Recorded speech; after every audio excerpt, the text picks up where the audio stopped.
Hello and welcome back to Sharpe's Canon. I'm your host, Captain Rutledge. When we last left Sharpe and Harper, they were facing off against the French one last time at the Battle of Waterloo. Now, with Napoleon back in exile and Europe in a period of peace, what's next? Surprisingly, quite a bit. The original run of the Sharpe series novels took the characters from the Corunna retreat in 1809 to the defeat of Napoleon at Waterloo in 1815. Nonetheless, Bernard Cornwell kept finding new avenues for his characters to travel. We get to see Sharpe in other points of the Peninsular War. We see him as a young soldier in India, an old veteran in South America, a spy at Copenhagen, even an honorary Marine during the Battle of Trafalgar. These new additions often range from decent to what the heck was Bernie thinking. But sometimes, I wonder what ITV was thinking when they made the sequel episodes. Bernard Cornwell started writing the India prequels just as the TV series was wrapping up production. The ITV heads had their eyes open to the novels as suitable prequels, with a different actor playing young Richard Sharpe. Jason Salkey mentions in his memoir that a young Ewan McGregor was in mind for playing young Sharpe. That would have been interesting. Customary to report to the officer of the day. Hello there. Anyhow, we were looking at Sharpe's life after the main series, so we'll look at the two sequel films first, Sharpe's Challenge and Sharpe's Peril. Both movies were directed once again by Tom Clegg and written by Russell Lewis, who had previously adapted Sharpe's Battle. Both Sean Bean and Dara O'Malley return as Sharpe and Harper, with Michael Cochran returning to play Sir Henry Simmerson.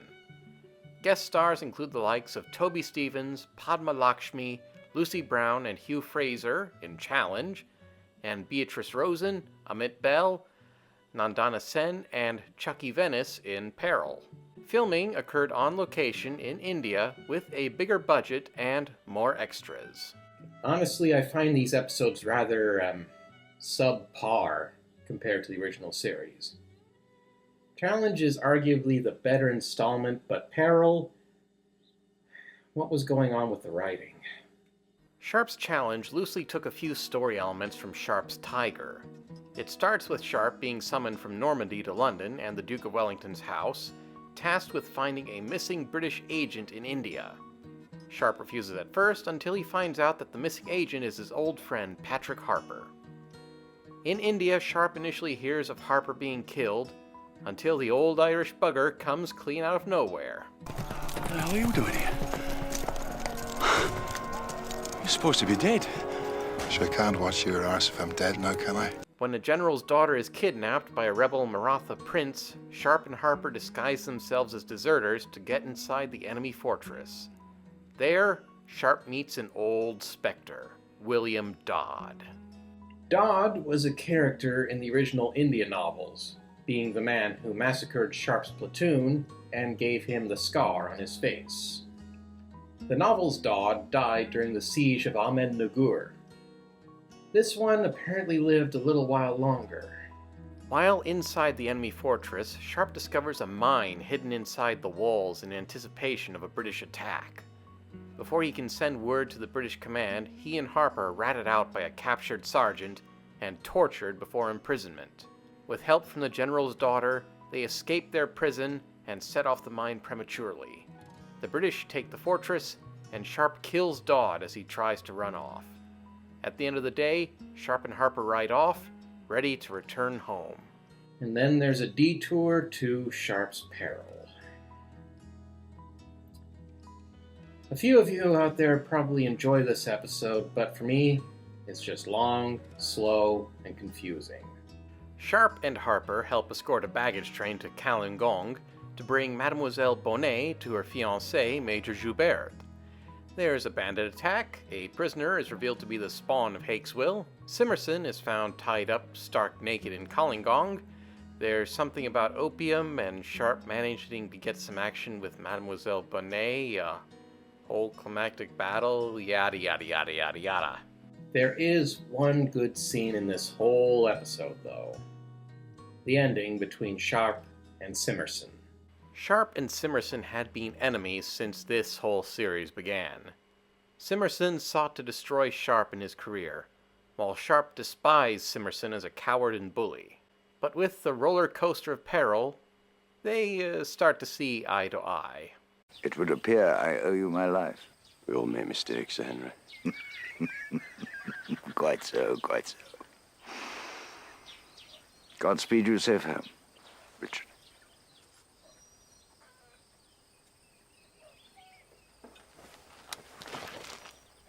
Well, I have now seen it all. Simmerson calling you Richard and shaking you by the hand. I think that's sooner the bastard he were. Amen to that. Amen to that. Not a bad note to end off the series on. It's just so sad that they decided to kill off Lucille in order to let Sharpe get some Indian action. Sure, one of the ladies was Padma Lakshmi, but really? Kill off the woman that would be Sharpe's longest-lasting love in the novels? Aye. Sure, these movies don't add a whole lot to the overall Sharpe canon, but watch them if you're curious. I won't hold it against you. Now, the novels post-Waterloo. Funny enough, one of the most recent novels takes place immediately after Waterloo, Sharpe's Assassin. Colonel Sharpe, now commander of the South Essex, rescues a British spy from a citadel in Paris after the Waterloo campaign has ended. Together with the spy, Sharpe, Harper, and a select group of South Essex men investigate a Bonapartist plot to assassinate the Duke of Wellington, Prince Gebhard von Blücher, and Louis XVIII. I'll keep things pretty brief about the story since the novel is still pretty new. Sure, the story tends to meander here and there in spots, but it's a satisfying read. Read it for yourself if you haven't already. After the Waterloo campaign, Sharpe and Lucille retired to their chateau in Normandy with their son Patrick Henry, along with Charlie Weller and Sally Clayton helping to run the farm. In 1816, their daughter Dominique was born. While being attached to a local woman, Sharpe is viewed as somewhat of a pariah by his neighbors, a few of whom were soldiers in Napoleon's army. That Christmas, though, a few of Major Ducos's old cronies invaded the chateau and held Sharpe's family ransom in exchange for the imperial gold he took from Ducos. Sharpe managed to rally his neighbors against Ducos's men, and he helped save Lucille, Patrick, and Dominique. In 1819, a visitor came to the farm, Dona Luisa Vivar, whom Sharpe had met during Sharpe's Rifles. Her husband, Sharpe's old ally, Don Blas Vivar, also from Sharpe's Rifles, had been appointed Captain General of Chile, but he had since been reported missing. Out of loyalty to his old friend, Sharpe located Patrick Harper, and the two set sail for South America, stopping by St. Helena en route to meet Napoleon. The exiled emperor met with Sharpe and Harper privately, giving them a small portrait for an admirer in Chile. They arrived in Chile to find the country in rebellion against Spain, and the new Captain General Miguel Bautista unwilling to help locate Don Blas. While searching for Vivar's supposed remains, Sharpe and Harper were arrested by Bautista's men and held as spies, since their confiscated portrait of Napoleon contained a coded message on the back.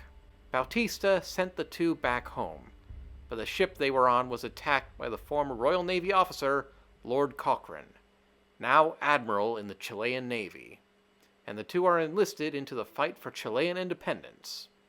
As Cochrane's sailors and marines take control of the Chilean capital, Sharpe and Harper go back to finding Don Blas, only to learn Blas isn't even in Chile, but was exiled to an island off the mainland. In real history, Lord Cochrane was complicit in a plot to rescue Napoleon from St. Helena, then set up a little corporal in South America to create a new empire.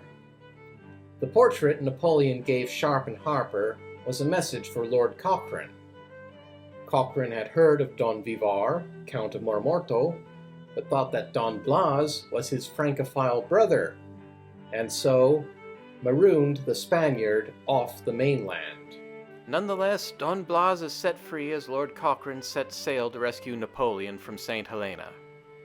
Following days later, Sharpe, Harper, and Don Blas return to St. Helena, arriving in 1821.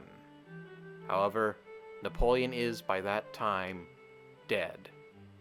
In other words, no American empire, no war, and a return to peace. Don Blas returns to Louisa in Spain, Harper goes back to Dublin and his horse trading business, and Sharpe to Lucille and the farm. Over the next few decades, Sharpe lived happily at home with Lucille and their children, fixing the farm buildings and tending to the apple orchards. Since Sharpe never obtained a divorce from his wife Jane, the children keep the Lassan name. Dominique grew into a beautiful young woman and married the Earl of Benfleet, raising 5 children with him in England. As for Patrick Henry, Sharpe had intentions for him to join the Rifle Brigade, but it broke his heart that Patrick instead joined the French cavalry. Patrick saw service in the Crimean War and the Austrian Wars, losing an eye in the service, but rising to the rank of chasseur colonel in Napoleon III's Imperial Guard cavalry. The cavalry of the nephew of the man Sharpe had fought against for so many years. After 80-plus years of adventuring, fighting, and commanding, Richard Sharpe died peacefully in his bed on the farm in Normandy, surrounded by his wife, children, and grandchildren. He was 83 years old.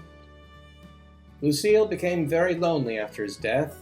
His son, Colonel Patrick Henri Lassan, took up the very sword made by Patrick Harper for Sharpe, wielding it as his own while serving as an observer of the Union Army in 1861, before switching sides to ride alongside the Confederate Army of Northern Virginia. So, that was a look at the entirety of the Sharpe TV series and the novels it was based on. In many ways, Sharpe was almost doomed to fail from the start.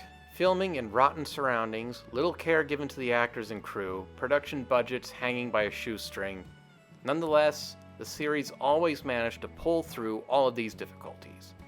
The actors were dedicated to their craft, the writers wrote stories that involved what they could of the original novels while keeping space for budgetary constraints, and then the direction that showed fun fight choreography and engaging battles with what limited budget was at hand. Regarding which is better, the novels or the TV series, I feel the novels win hands down.